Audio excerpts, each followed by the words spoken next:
Hey hey hey, Assalamualaikum warahmatullahi wabarakatuh. Gimana nih kabarnya teman-teman semua yang ada di rumah, yang cantik-cantik, yang ganteng-ganteng.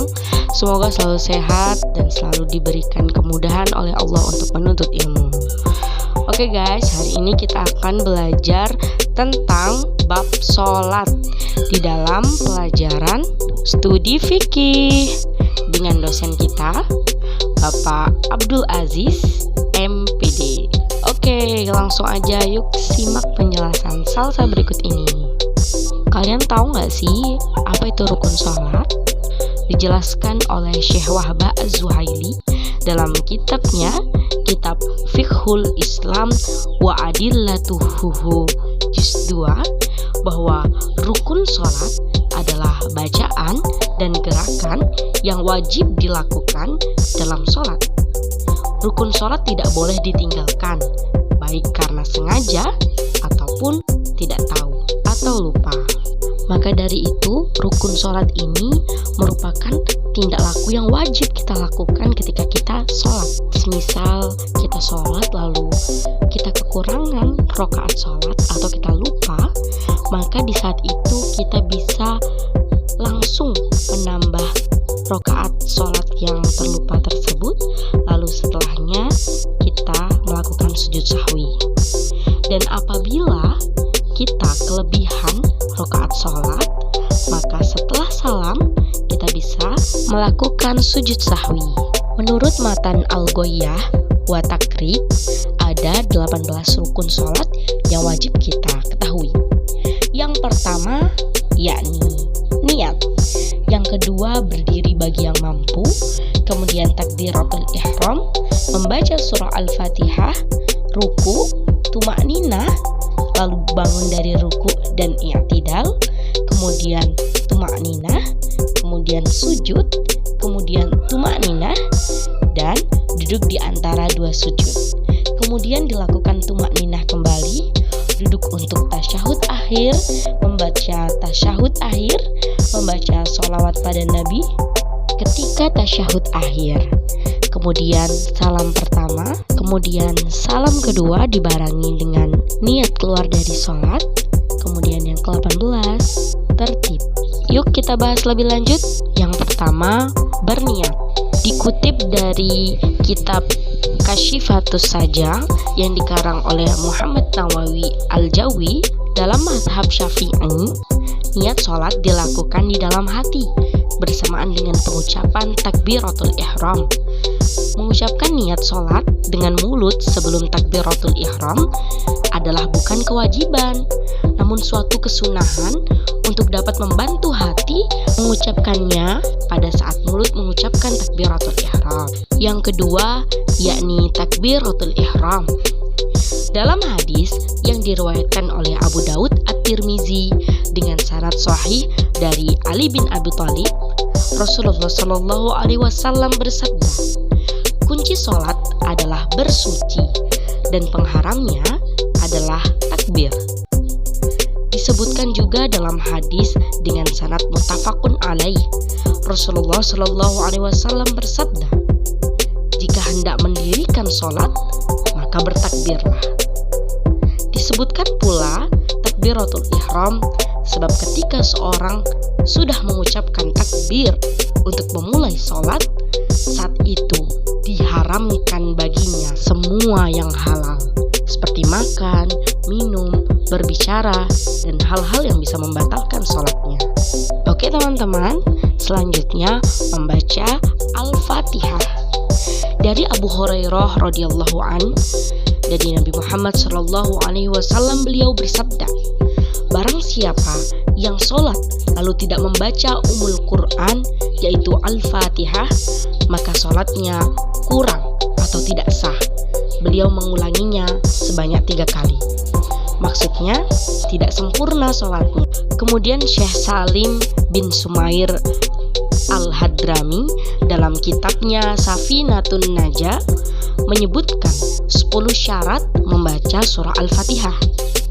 Yang pertama, tertib. Makna tertib di sini adalah bahwa surah Al-Fatihah harus dibaca sesuai urutan ayat. tidak boleh dibolak-balik. Yang kedua, berturut-turut. Artinya, semua ayat dibaca secara berturut-turut tanpa diselingi dengan kalimat lainnya yang tidak ada hubungannya dengan sholat. Seumpamanya nih, tengah-tengah membaca surah Al-Fatihah, tiba-tiba kita bersin lalu mengucapkan Alhamdulillah, sebagaimana yang disunahkan di luar sholat. Jika bacaan hamdalah tersebut telah memotong berturut-turutnya bacaan Al-Fatihah, bila terjadi demikian, maka bacaan Al-Fatihah mesti diulang lagi dan sholatnya tidak batal. Yang ketiga, menjaga huruf-hurufnya. Di dalam surah Al-Fatihah ada sekitar 138 huruf. Jika komplit dengan menghitung tasydid dan alif, maka ada sekitar 156 huruf. Maka semua huruf tersebut harus dibaca dengan baik. Bila ada satu huruf saja yang tidak terbaca, maka tidak sah sholatnya. Yang keempat, menjaga tasydidnya. Di dalam surah Al-Fatihah ada 14 tasydid, sama halnya yang dijelaskan oleh syarat ketiga tadi. Lanjut yang kelima, tidak berhenti di tengah bacaan lama atau sebentar, dengan maksud memotong bacaan. Bila di tengah-tengah bacaan surah Al-Fatihah berhenti, bukan karena maksud memotong bacaan, tetapi karena ada uzur tertentu seperti lupa atau lelah, maka tidaklah mengapa. Yang keenam nih, membaca setiap ayatnya termasuk basmalah di dalam surah Al-Fatihah. Nah, di dalam surah Al-Fatihah ini ada 7 ayat dan semuanya wajib kita baca ketika sholat. Lanjut yang ketujuh, tidak ada kesalahan baca yang bisa merusak makna. Maka dari itu kita harus berhati-hati dalam membaca Al-Quran ataupun surah Al-Fatihah tersebut. Karena sedikit saja kita salah mengucapkan huruf atau kata, maka dapat merusak makna dari ayat tersebut. Kemudian lanjut yang ke-8, dibaca pada posisi berdiri pada sholat fardu.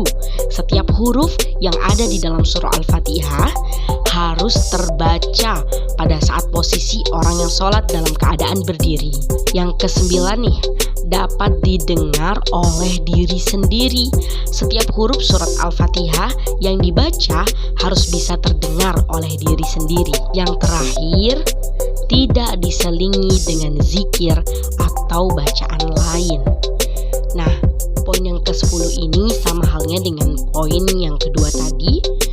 Kita tidak boleh menyelingi atau memasukkan kata lain berupa zikiran atau sebutan lain selain surah Al-Fatihah, karena itu akan memotong surah Al-Fatihah tersebut.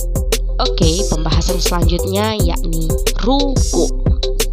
Diriwayatkan oleh Abu Hurairah radhiyallahu anhu di dalam kitab Bukhari dan Muslim menjelaskan bahwa Rasulullah Shallallahu Alaihi Wasallam bersabda, jika engkau hendak sholat, bertakbirlah dan bacalah apa yang engkau mampu dari Al-Quran, lalu ruku dengan tuma'ninah. Hadis riwayat Bukhari nomor 787 dan hadis riwayat Muslim nomor 397. Kemudian Dr. Andes Mustafa Al-Hind dalam kitabnya Al-Fiqhu Manhaj mengatakan bahwa ruku sebagai merunduknya badan orang yang sholat dengan ukuran sekiranya kedua telapak tangan sampai pada kedua lututnya. Ini adalah posisi minimal orang melakukan ruku sebagai rukun sholat. Selanjutnya, i'tidal. Syekh Nawawi Banten dalam kitabnya Kasyifatus Saja mendefinisikan i'tidal sebagai kembalinya orang yang sholat pada posisi sebelum ia melakukan ruku, baik kembali pada posisi berdiri bagi orang yang sholatnya berdiri ataupun bagi posisi duduk bagi orang yang sholatnya dengan duduk. I'tidal memiliki 3 syarat. Yang pertama, bangunnya dari ruku tidak dimaksudkan untuk tujuan lain selain i'tidal. Yang kedua, tuma'ninah. Pada saat melakukan i'tidal harus dibarengi dengan tuma'ninah. Posisi tubuh tegak berdiri dalam keadaan diam dan tenang. Yang ketiga, i'tidal tidak dilakukan dengan berdiri dalam waktu yang lama, melebihi lamanya berdiri pada saat membaca surah Al-Fatihah. Karena i'tidal merupakan rukun yang pendek, maka tidak boleh memanjangkannya. Selanjutnya, sujud. Syekh Muhammad Nawawi Banten dalam kitabnya Kasyifatus Saja menyebutkan bahwa bersujud di atas 7 anggota badan, yakni kening, kedua tangan, kedua lutut, dan kedua telapak kaki.